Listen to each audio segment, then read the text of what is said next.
Salut à tous, c'est Bourrichon, on se retrouve pour l'analyse de la 19e journée du top 14. Mais avant que la vidéo commence, je vous rappelle de ne pas hésiter à vous abonner à cette chaîne YouTube. Je fais du contenu très régulièrement, notamment après chaque journée du top 14. C'est gratuit et moi ça m'aide beaucoup. Mais bref, revenons à la vidéo avec le premier match de cette journée, à savoir Clermont qui recevait Montpellier. Bon, clairement, c'était une énorme bataille qui a eu lieu au Michelin, avec un match très tactique d'un côté comme de l'autre. Les secteurs dans lesquels il fallait performer pour gagner ce match, c'était les bases de ce sport, à savoir la défense, la conquête et le jeu au pied. Et dans un premier temps, Montpellier est un peu pris à revers dans ces secteurs-là, notamment dans le dernier. Ils avaient un peu du mal à se dégager et à aller occuper le camp de Clermont. C'est comme ça que l'ASM en a profité pour marquer des pénalités et des essais et prendre le score un petit peu avant les Montpelliérains. Sur l'ensemble du match, il y a 62% d'occupation pour les Clermontois et c'était vraiment très accentué dans les 50-60 premières minutes. Mais bon, là où le MHR se retrouvait pour ne pas encaisser beaucoup de points, c'était la défense. Parce que Clermont tenait le ballon,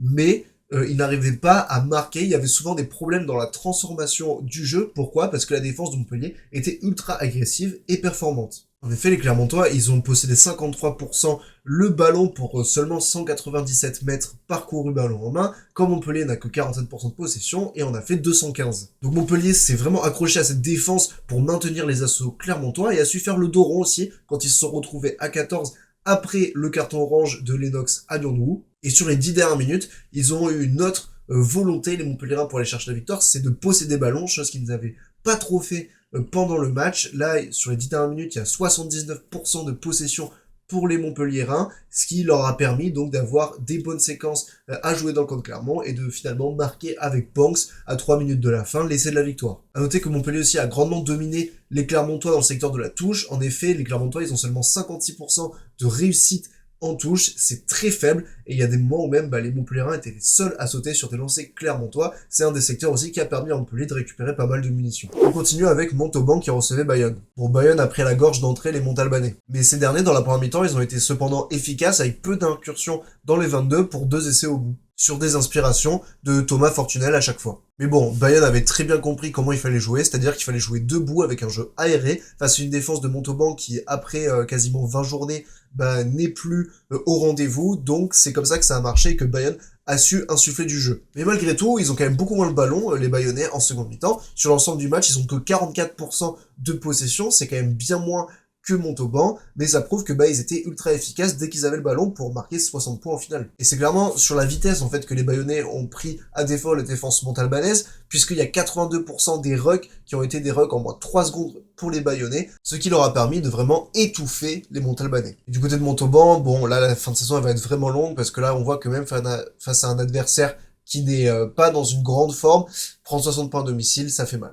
On continue avec le RCT qui recevait le Stade Français. Donc clairement, le RCT, il voit les phases finales s'éloigner. En première mi-temps, pourtant, ils rivalisaient. Ils étaient pas très efficaces, les Toulonnais, parce qu'ils marquent 20 points en première mi-temps, alors qu'ils ont beaucoup plus d'occasions et beaucoup plus de séquences intéressantes et d'occupation du camp parisien. D'autant plus que les Parisiens sont ultra disciplinés et se retrouvent même à 13 pendant une période de la première mi-temps. Mais les Toulonnais, pendant cette période-là, en fait, ils marquent d'abord une seule pénalité quand ils sont à 15 contre 14, puis après un seul essai quand ils sont à 15 contre 13, donc ils n'arrivent pas à prendre de l'avance. Alors qu'en face, on a un Stade Français qui est ultra efficace dès qu'ils ont une occasion. Les 3 essais qui marquent en premier temps, c'est une pénalité vite jouée, une touche vite jouée, et un départ de mêlée où le numéro 8 va directement marquer. Bref, 3 essais à presque 0 passe, ou en tout cas, pas des actions ultra construites. Et en seconde mi-temps, on a clairement la même situation où Toulon est ultra inefficace, puisque il y a plusieurs occasions où les Toulonnais rentrent dans leur but, il y en a au moins 3, pour seulement un essai marqué, et cet essai, il est marqué à la 77e,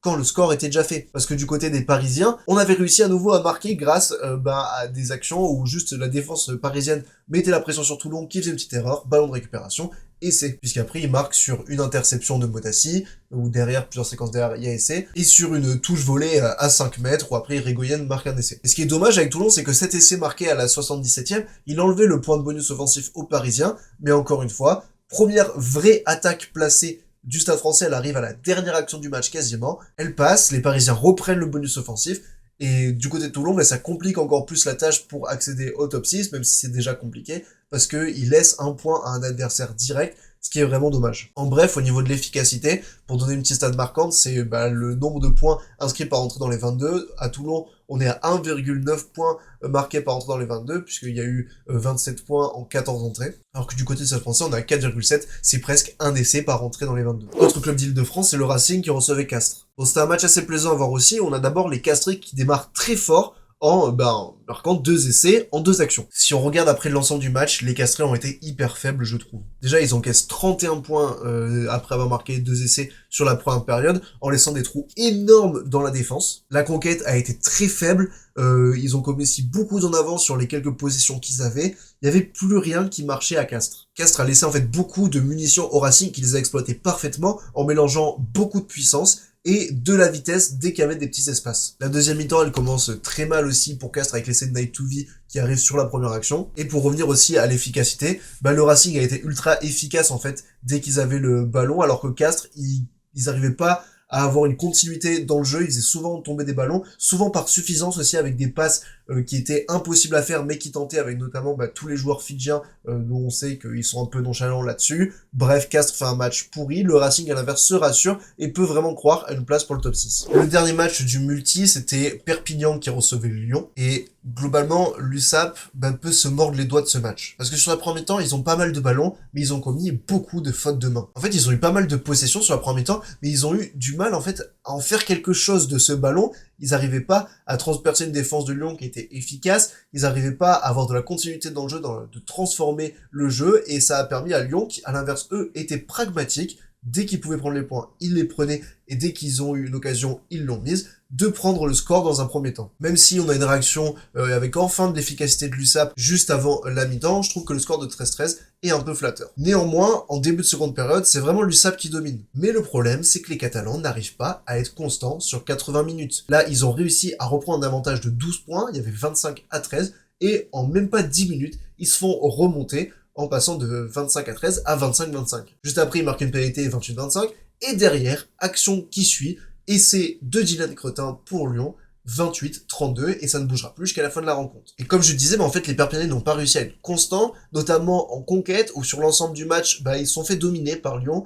La conquête de Perpignan n'a eu que 67% de réussite en mêlée et 63% en touche, c'est assez faible. Et quand on sait que les essais de Lyon en seconde période viennent souvent après touche ou après mêlée, ça fait mal. Et c'est dommage parce que sur le match, les statistiques étaient vraiment équilibrées à part dans ces secteurs de jeu, notamment sur la possession et sur l'occupation. C'est 50-50 pour ces deux statistiques pour chaque équipe. On passe au match du samedi soir qui était La Rochelle-Pau. Donc c'était un vrai match de défense là aussi. Et à ce jeu-là, c'est La Rochelle qui a retrouvé des couleurs. Pourquoi ? Parce que La Rochelle a remporté les collisions, que ce soit offensivement ou défensivement. Défensivement, ça s'illustre notamment par 5 plaquages dominants. Parce qu'en face, Pau n'a pas fait un mauvais match en termes d'investissement, mais ils ont été dominés sur ces secteurs, et c'est comme ça que La Rochelle a pu prendre le match à son compte. D'autant plus que sur les rucks, La Rochelle a été ultra efficace avec des gros gratteurs comme Levani Botia ou Andy Timo quand il est rentré en fin de match. Et au final, ils ont récupéré 5 ballons sur grattage. Et donc avec tout ça, La Rochelle arrivait à développer un peu de jeu, un peu plus que Pau,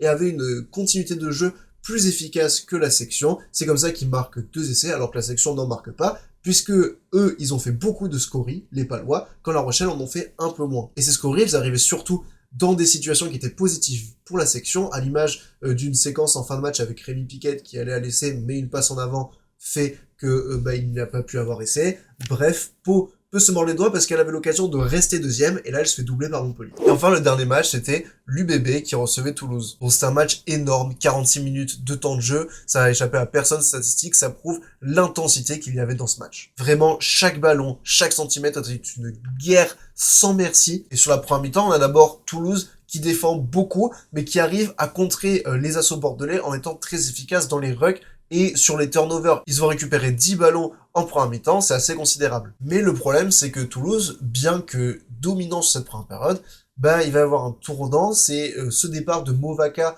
après une séquence défensive à la 42e minute assez impressionnante de Toulouse. Il récupère le ballon, Movaca part tout seul, alors qu'il avait juste à taper en touche. Résultat, pénalité, pénal touche pour Bordeaux, et c'est derrière de Madoche Tamboué qui repasse devant. Alors oui, il y a un deuxième tournant, c'est évidemment le deuxième essai refusé à Romain Ntamak, qui là aussi vient d'un départ trop précipité de la part de Peato Movaca, et tout ça fait que l'UBB a pris un ascendant psychologique et derrière, ils ont pu dérouler. Le score va devenir lourd en fin de match, mais pourquoi? Parce que l'UBB va être beaucoup plus frais et réussir à trouver des espaces là où Toulouse peinait à en trouver sur une bonne défense de Bordeaux. Le bonus offensif qu'ont acquis les Bordelais va s'avérer ultra précieux dans la course au top 6, vu à quel point c'est serré. On va maintenant parler des tops et des flops. En top, j'ai commencé par Florian Verhaeghe, déjà parce qu'il a volé 4 ballons en touche, ça a été un véritable poison, et en plus, il a fait 12 sur 13 au plaquage, ce qui est vraiment très honorable, et ce qui en fait l'un des meilleurs plaqueurs du match. Après, je vais aller sur Esteban Capilla. Bon, dans un match sans grande difficulté, il a vraiment rayonné, avec déjà un essai magnifique avec son cadrage débordement. J'ai trouvé qu'il a eu une activité vraiment impressionnante, surtout défensivement. Déjà, il était très dur au plaquage, il en a réalisé 14 pour seulement un manqué, ce qui prouve qu'il était vraiment dans une très bonne forme.